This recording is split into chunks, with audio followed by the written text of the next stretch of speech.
Hello everyone, welcome to MS Academy. So this is the second lecture for the AC alternating current का ये second lecture है. यदि याद हो आपको तो लास्ट लेक्चर में हमने क्या डिस्कस किया था. तो हमने डिस्कस किया था फंडामेंटल ऑफ जो है कि एसी के फंडामेंटल्स को हमने देखा था कि जो अल्टरनेटिंग करंट है या अल्टरनेटिंग वोल्टेज है it always changes its value with respect to time. समय के साथ बदलता है. हमने साइन और कोसाइन फॉर्म के बताया था फॉर्म में कि या तो अल्टरनेटिंग करंट और अल्टरनेटिंग वोल्टेज जो है साइन में होगा या तो कोसाइन के फॉर्म में होगा हमेशा. और हमने ये भी बताया था कि किसी भी एसी वैल्यू को या तो करंट को या तो वोल्टेज को हम रिप्रेजेंट कैसे कर सकते हैं. और साथ ही साथ थोड़ा एक आध पॉइंट और डिस्कस हुआ था.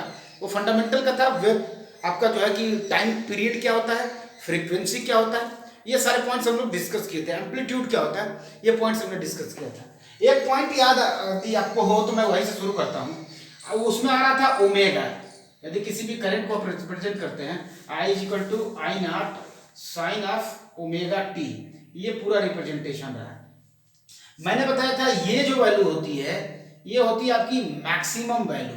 कितनी वैल्यू होती है, कौन सी वैल्यू है ये, आई नॉट. या अगर v के फॉर्म में रिप्रेजेंट करते हैं E is equal to E naught sine omega T या v is equal to V naught sine omega T. Current के फॉर्म में I is equal to I naught sine omega T. Then what is I naught, that I naught is the maximum value. ये हमारी maximum value है. यदि suppose करिए अपना जो current का इक्वेशन है वो करंट वेव को साइन वेव को फॉलो कर रहा है तो करीब करीब कुछ ये बन जाएगा अपना, ये वेव हो जाएगी. ठीक है, तो ये मैक्सिमम वैल्यू, ये जो वैल्यू है इसी वैल्यू को हम आई नॉट बोलते हैं. यही आई नॉट है. ठीक है, maximum amplitude is the value of I naught. ठीक है, यही आई नॉट है मैक्सिमम वैल्यू. साइन क्या है, साइन तो आपको पता ही है, जिस वेव को फॉलो कर रहा है वो अपना साइन ट्रिग्नोमेट्रिकल रेशियो है. ओमेगा क्या है, ओमेगा को हम लोग बोलते हैं एंगुलर फ्रीक्वेंसी. ये याद रखने का टर्म है एंगुलर फ्रीक्वेंसी. एंगुलर फ्रीक्वेंसी बोले तो D theta by D T होता है. एंगुलर फ्रीक्वेंसी बोले तो D theta by D T. आपने पता होगा, रोटेशनल में पढ़ा होगा क्लास 11th में. ठीक है, omega equal to D theta by D T, यानी कि डिस्प्लेसमेंट, एंगुलर डिस्प्लेसमेंट पर यूनिट टाइम को हम लोग ओमेगा बोलते थे. खैर छोड़िए, ओमेगा की जो वैल्यू होती है omega equal to 2 pi by capital T.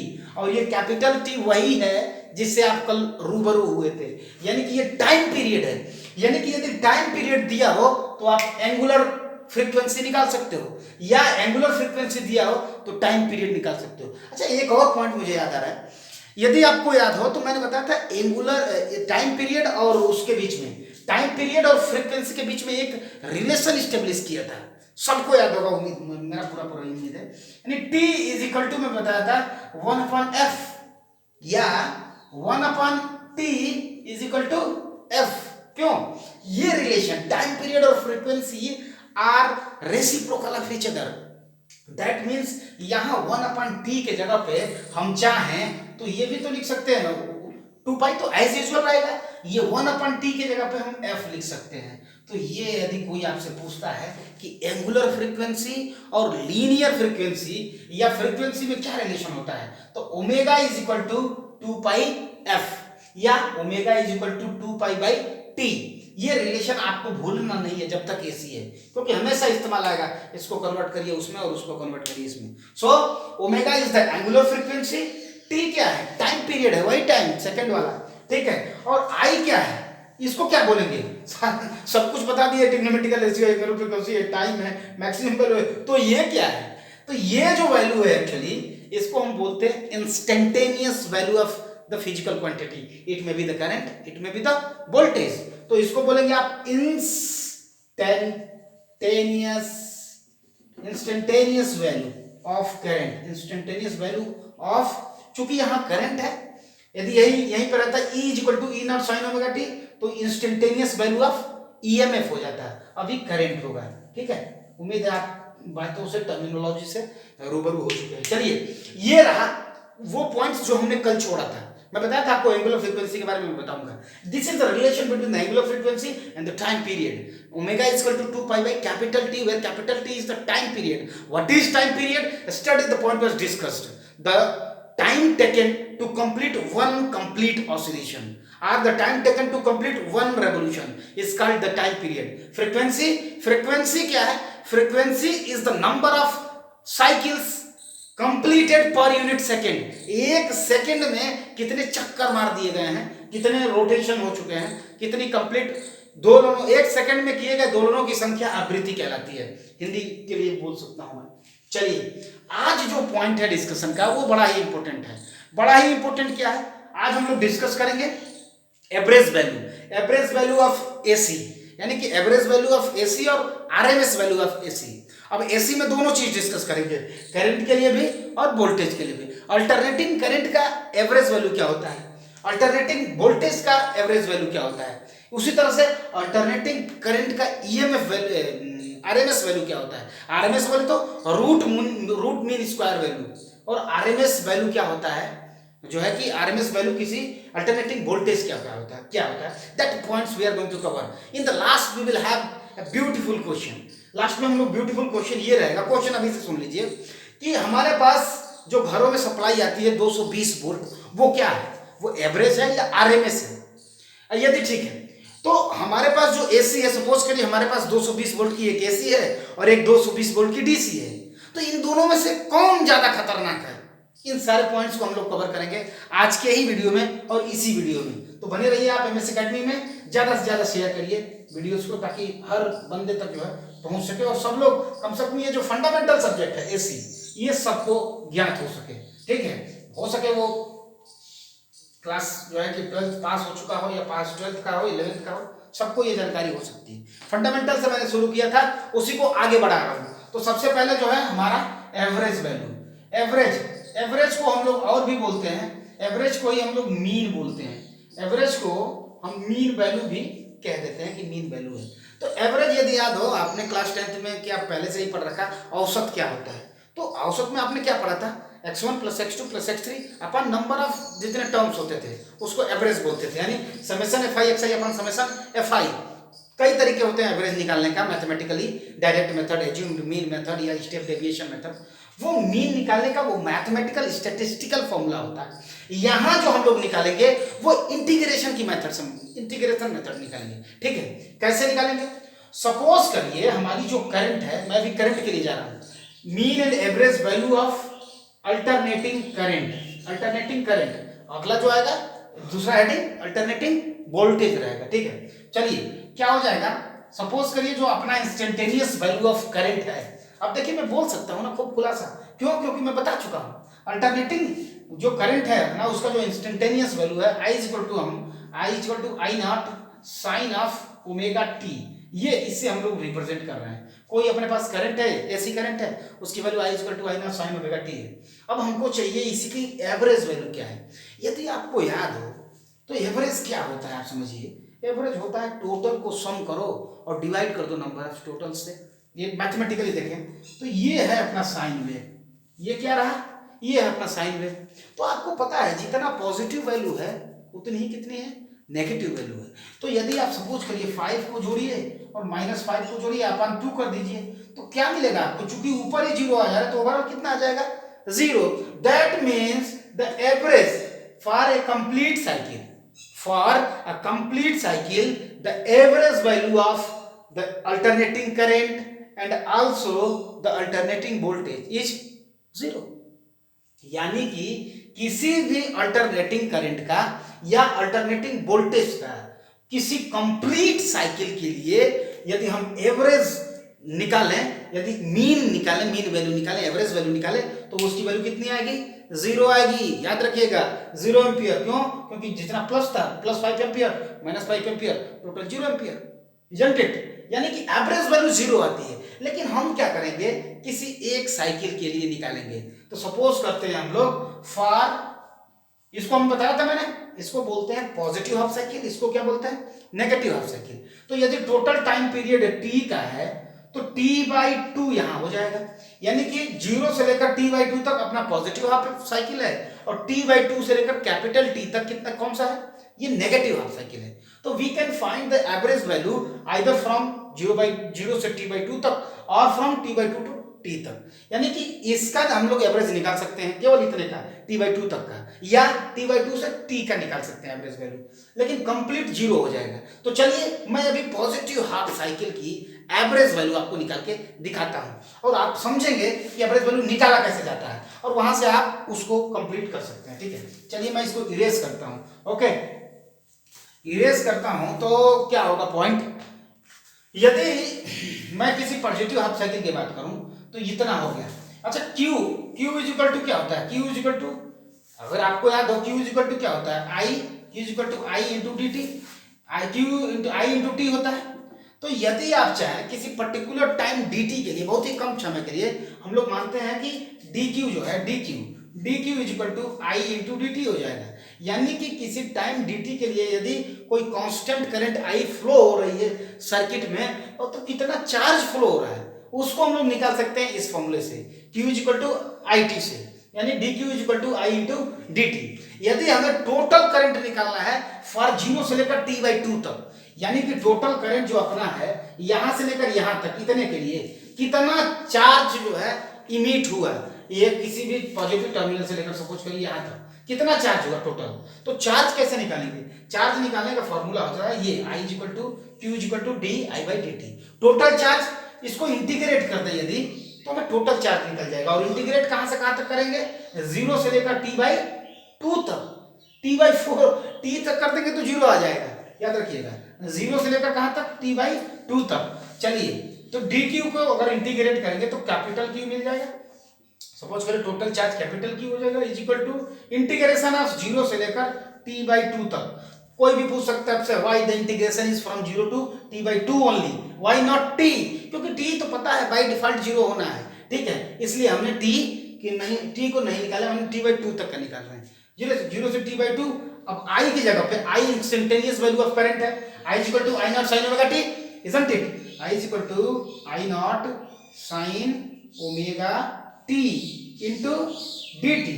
चलिए, ये I नॉट जो है मैक्सिमम वैल्यू है, it is constant, let it come out. ये जैसे ही बाहर आ जाएगा आपको क्या मिलेगा, Q is equal to integration of, integration को हटा दीजिए आप, ठीक है, ये I नॉट बाहर आ जाएगा और इंटीग्रेट करिए, साइन ओमेगा टी को इंटीग्रेट करेंगे आपको मिलेगा minus of cos omega T upon omega. ठीक है, इंटीग्रेशन में आप मुझसे अच्छे होंगे, मैं उम्मीद रखता हूं। ठीक है, cos omega T upon omega, और ये हो जाएगा 0 से लेकर लिमिट रख देंगे t/2 तक। ठीक है, ये जो भी आर्गुमेंट में कांस्टेंट होता है वो डिवीजन में आ जाता है इंटीग्रेशन के समय में। जब डिफरेंशिएशन करते हैं तो ये ओमेगा मल्टीप्लिकेशन में आ जाता है, इंटीग्रेशन में ये नीचे चला जाता है। उम्मीद है I is equal to I naught cos omega T upon omega, ठीक है, अपान ओमेगा, ये लिमिट रख देंगे। चलिए मैं लिमिट रखता हूं, आप मेरा साथ दीजिए। लिमिट जैसे ही आप रखेंगे तो जो चार्ज हो जाएगा उसकी वैल्यू हो जाएगी I naught upon omega, I naught upon omega.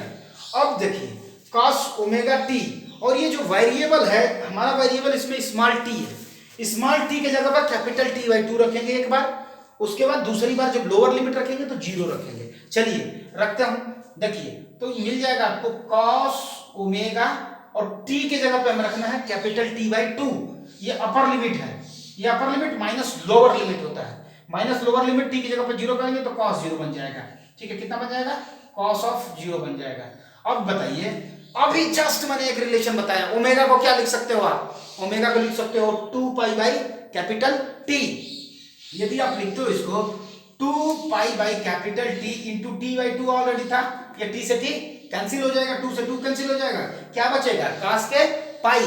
तो ये जो वैल्यू हो जाएगी आपकी एक्चुअली, ये हो जाएगी cos पाई माइनस के cos ऑफ 0, ये हो जाएगा I नॉट अपान ओमेगा।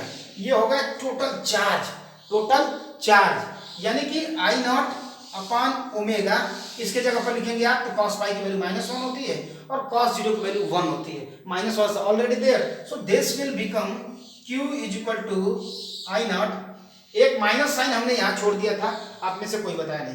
देखिए cos ओमेगा टी को जब हम इंटीग्रेट कर रहे थे माइनस cos ओमेगा टी आता है, ठीक है, तो यहाँ से माइनस ये चल रहा था पहले से, ठीक है, और ये माइनस माइनस माइनस ही हो गया, और ये माइनस वाला और ये माइनस मिलके मल्टीप्लाई होकर प्लस हो गया, तो I naught upon omega naught into 2 हो गया।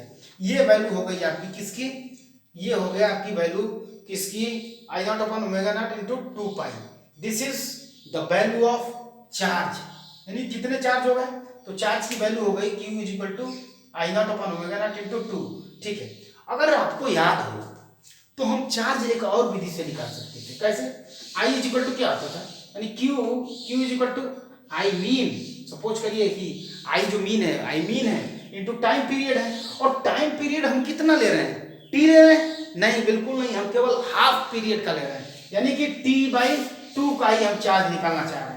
ठीक है, तो यहां से ये वाला जो पोटेंशियल है, ये वाला, ये Q और ये Q आपस में क्या हो जाएंगे, आई मीन, ये दोनों आपस में बराबर हो जाएंगे। एक्चुअली जैसे ही बराबर होंगे हम लोग क्या लिख सकते हैं, I mean into t/2 is equal to हो जाएगा आपको आई नॉट इंटू 2/ओमेगा, ओमेगा या ओमेगा नॉट जो भी है, ओमेगा है फिलहाल। चलिए अभी जो इसकी वैल्यू आ जाएगी, आप इसको यदि कैलकुलेट करें तो ओमेगा की जगह पर लिख सकते हो आप 2π/T, कैपिटल T इधर आ जाएगा, ये T से ये T कैंसिल हो जाएगा, ये 2 से ये 2 कैंसिल हो जाएगा, तो जो आई मीन आएगा, जिसकी हमें नितांत आवश्यकता थी, इतने देर से हम लोग उसी की चर्चा जो कर रहे थे, वो मिल जाएगा आपको 2/πI0, यानी कि मीन है, यही मीन है। मीन वैल्यू होती क्या है उसको समझिए। मीन वैल्यू क्या होती है, जो मैक्सिमम वैल्यू है अपनी, उसका 2π/π होती है। 2π की वैल्यू क्या होती है, 3.16, तो वो पाई की वैल्यू आप पे रखिए, अपन 2 में डिवीजन लगाइए, तो जो आई मीन की जो वैल्यू आएगी, I mean will be equal to 0.637 of I naught, यानी कि यदि हम परसेंटेज में बदलना चाहें तो I mean is equal to 63.7% of I maximum. I naught क्या है, I naught is the maximum value ना, मैक्सिमम वैल्यू हो रहा था आई नॉट की, यानी कि जो अपना अर्थमेटिक जो अल्टरनेटिंग मीन है वैल्यू ऑफ करंट की अर्थमेटिक मीन या वोल्टेज की भी अर्थमेटिक मीन, वो कितना आता है, 63% ऑफ द मैक्सिमम वैल्यू। तो यदि आपको हाफ साइकिल का निकालना, फुल साइकिल का 0 होता है, दैट्स ऑल। ये रहा डेरिवेशन, कभी कभी पूछ देता है, बोर्ड पॉइंट के लिए बहुत ही जरूरी है। अभी वनडे एग्जाम्स के लिए ये याद रखना जरूरी है कि आई मीन कितना होता है, तो 60 किसी हाफ साइकिल के लिए या किसी हाफ साइकिल के लिए, तो I mean is equal to 63.7% of the I maximum, I naught. ठीक है, ये आपकी वैल्यू है जो आपको हमेशा याद रखना है। इसी तरह से आप क्या कर सकते हो, आरएमएस ईएमएफ वाला भी निकाल सकते हो। अभी करंट के लिए निकाला, ईएमएफ के लिए तो एक्चुअली एवरेज वैल्यू क्या होती है, तो average value of AC is equivalent to 63.7% of the DC. जो मैक्सिमम वैल्यू जा रहा है उसका कितना, यानी कि दोनों दशाओं में हमको चार्ज सेम चाहिए, यानी कि एवरेज देखिए एसी का जो वैल्यू हम दे रहे हैं, एसी के लिए जो हम वैल्यू दे रहे हैं, सपोज करिए 10 एम्पियर हमें एसी चाहिए, तो हम डीसी का कितना एम्पियर दें ताकि दोनों दशाओं में अमाउंट ऑफ चार्ज सेम रहे, यही फिजिकल सिग्निफिकेंस है। तो यदि हम एसी में 10 एम्पियर दे रहे हैं और डीसी में यदि हम चाहें तो 63.7 एम्पियर दें, 10 एम्पियर मतलब 6 एम्पियर ना, 6.3 एम्पियर ही दें, उसका 6.37 एम्पियर दें, तो दोनों दशाओं में जो चार्ज होगा वो चार्ज की वैल्यू सेम होगी। ये मैं बताना चाहता हूँ किसी हाफ साइकिल के लिए, समझ रहे हैं आप बात को। ये याद रखिएगा, I mean equal to AC का, एसी की एवरेज वैल्यू 0 होती है, एसी की एवरेज वैल्यू 0 होती है, लेकिन हमने हाफ साइकिल के लिए कैलकुलेट करके आपको दिखाया। इसी तरह से आप वोल्टेज का भी कैलकुलेट कर सकते हो। Now let us talk about the RMS value. ठीक है, इसी तरह से आप वोल्टेज का भी निकाल सकते हो। वोल्टेज के लिए E इज इक्वल टू क्या मान लोगे आप, E naught sine of omega T. ठीक है, करंट कितना होता है, करंट के लिए आप जो है कि फॉर्मूला यूज कर सकते हो, E I is equal to E by R into something like that. ठीक है, आप आराम से इसको कैलकुलेट कर सकते हो। ठीक है, क्योंकि वहां भी हमको चार्ज चाहिए, तो चार्ज जब सेम चाहिए तो Q वाला फॉर्मूला भी वहां भी इस्तेमाल करेंगे, IT वाला। ठीक है, I की जगह पे, अब I की जगह पे I तो रखना नहीं है हमको, I की जगह पे हमें E बाई R रखना है, E की जगह पे E not by E naught sine omega T रखना है, उसको रखिए, उत्तर पाइए। इंटीग्रेशन सिंपल, इंटीग्रेशन करिए 0 से T/2 तक इंटीग्रेट करिए। ना आइए थोड़ा सा हम डिस्कस करते हैं आरएमएस वैल्यू के बारे में, बड़ा ही जरूरी है। तो put the heading RMS value of alternating current, RMS value of alternating current. मैं करंट के लिए बता रहा हूं आपको, वोल्टेज के लिए आप खुद करेंगे, ये असाइनमेंट है आपके लिए।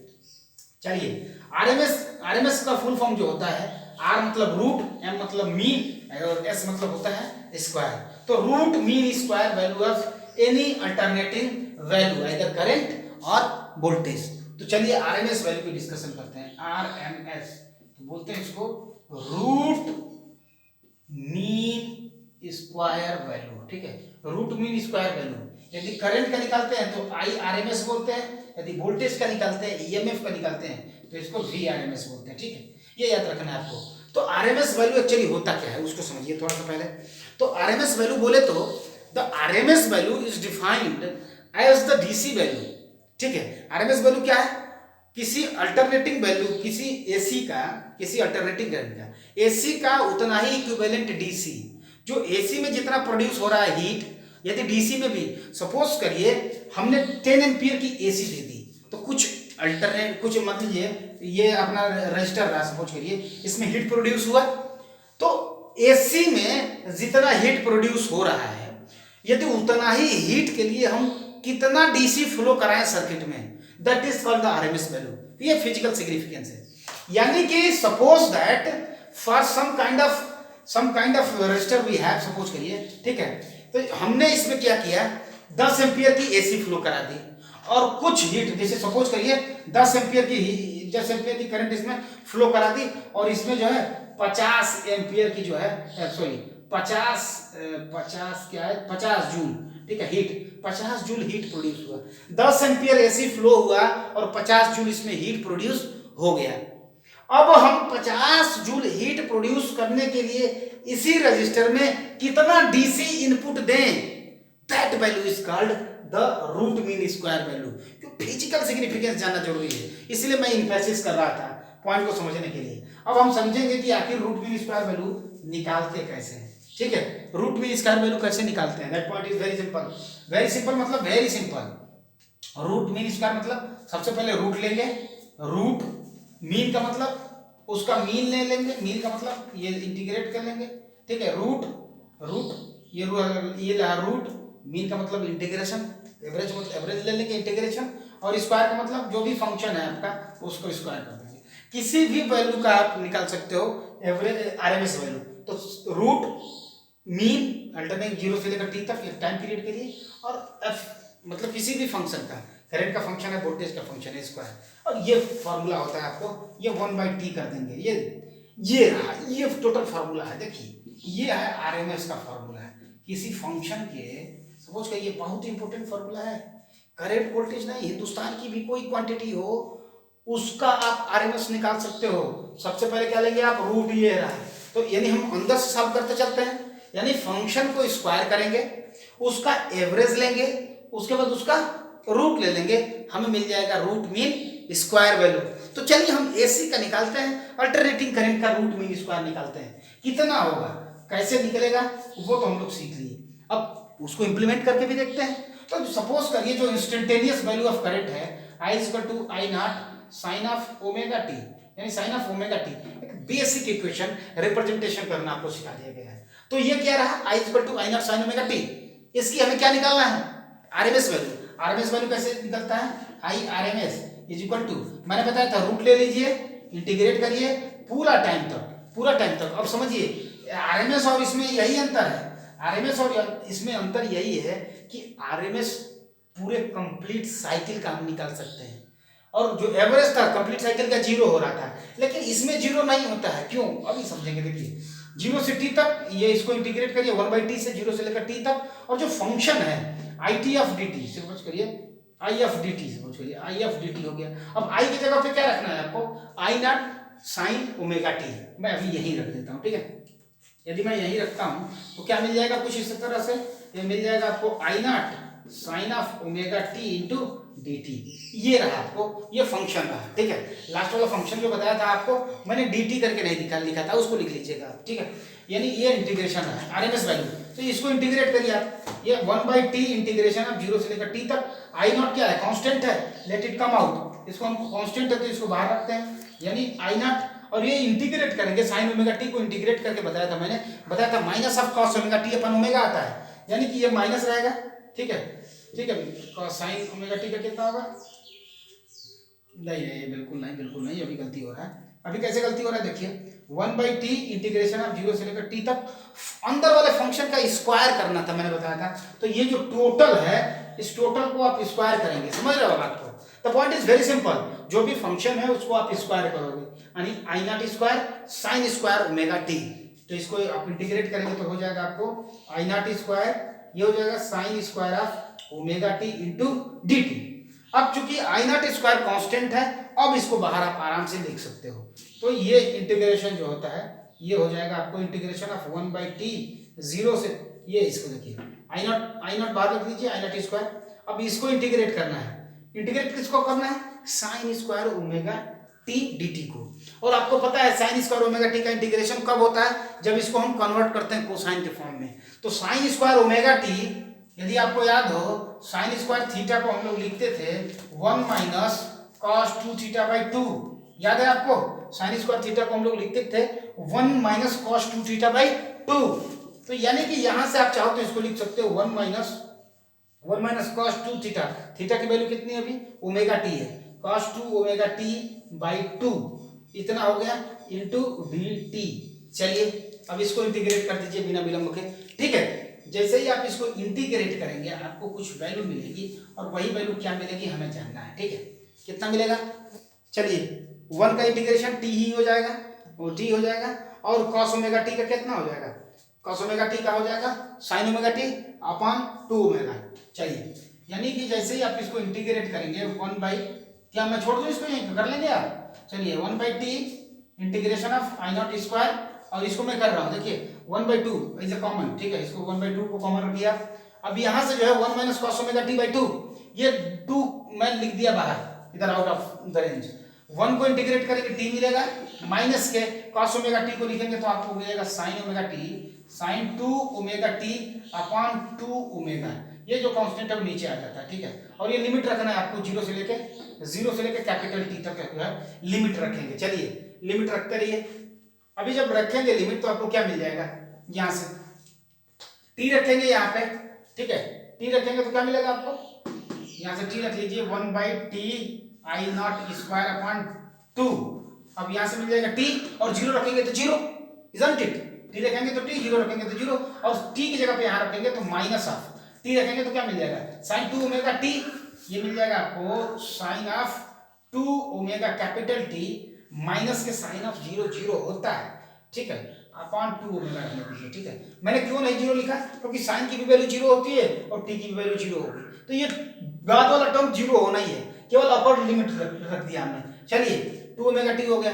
अब क्या करिए, ओमेगा की वैल्यू कितनी होती है आप बताइए, 2 पाई बाई कैपिटल टी होती है। अगर मैं यहीं पे चेंज करूं तो यहाँ लिख दूंगा 2 pi by capital T, T से टी कैंसिल हो जाएगा, 2 इंटू 2 4 पाई, 4 पाई का मतलब कितना हुआ, 4 पाई मतलब 2 पाई हुआ, 2 पाई बराबर 4 पाई बराबर 0, यानी साइन 0 0, ये वाला टर्म कितना हो गया, टोटल टर्म ही 0 हो गया, और ये जो टी है इस टी से ये टी कैंसिल हो गया, और यहाँ पर गया आई नॉट स्क्वायर बाई 2, और ये रूट में है टोटल। तो जो आई आर एम एस बच रहा है आपको, आई नॉट को बाहर रखेंगे तो आई नॉट हो जाएगा, और 2 को बाहर निकालेंगे तो रूट के 2 हो जाएगा। यही पॉइंट है जो समझना था हमको, यही पॉइंट है जो हम समझाना चाह रहे थे तभी से। जो आरएमएस वैल्यू है, आपको इतना डेरिवेशन जिनको अपीयर होना एग्जाम में, केवल वो याद रखें, आपको प्रोसीजर याद रखना है। तो जो आरएमएस वैल्यू होती है मैक्सिमम वैल्यू के 1/√2 टाइम्स होती है, √2 टाइम्स होती है, 1/√2 टाइम्स होती है RMS value I not upon 1/√2। ये रहा आपका आई आर एम एस, ठीक है, आई आर एम एस, ये रहा आपका आई नॉट अपॉन √2। यानी कि यदि आपकी मैक्सिमम वैल्यू सपोज करिए जो घर में आ रहा है, इसी तरह से आप इसे वी आर एम एस निकालें या E R M S voltage के लिए, तो E R M S equal to क्या हो जाएगा, ई नॉट बाई √2। यानी कि किसी भी फिजिकल क्वांटिटी का यदि आपको आरएमएस वैल्यू दिया है, तो इसमें यदि √2 से मल्टीप्लाई करते हैं मैक्सिमम वैल्यू निकल जाएगी। यदि मैक्सिमम वैल्यू दी है तो यदि बाय √2 करते हैं हमें आरएमएस वैल्यू निकल जाएगी। यानी कि now we are comfortable in converting a quantity from its one form, that is the RMS form to the maximum form. तो याद रखिएगा, कोई भी फंक्शन एफ, चलिए RMS I RMS is equal to I naught by √2 की value होती है 1.414, ठीक है, 1.414 होती है। I R M S is equal to हो जाएगा आई नॉट अपॉन 2, तो आई नॉट कितना हो जाएगा, क्यों √2 आई आर एम एस नहीं हो जाएगा, IRMS हो जाएगा बिल्कुल। तो चलिए आई नॉट ये रहा और एवरेज ये रहा। अब आपके लिए असाइनमेंट ये है कि अब आप ये पता करिए कि जो आपके घरों में AC आती है 220 वोल्ट की, ठीक है, वो 220 वोल्ट एक्चुअली AC है या DC है, क्या आता है आपके घरों में? क्योंकि वीडियो शॉर्ट है तो मैं उस क्वेश्चन को नहीं ले पाया कि 220 वोल्ट AC ज्यादा खतरनाक है या 220 वोल्ट DC।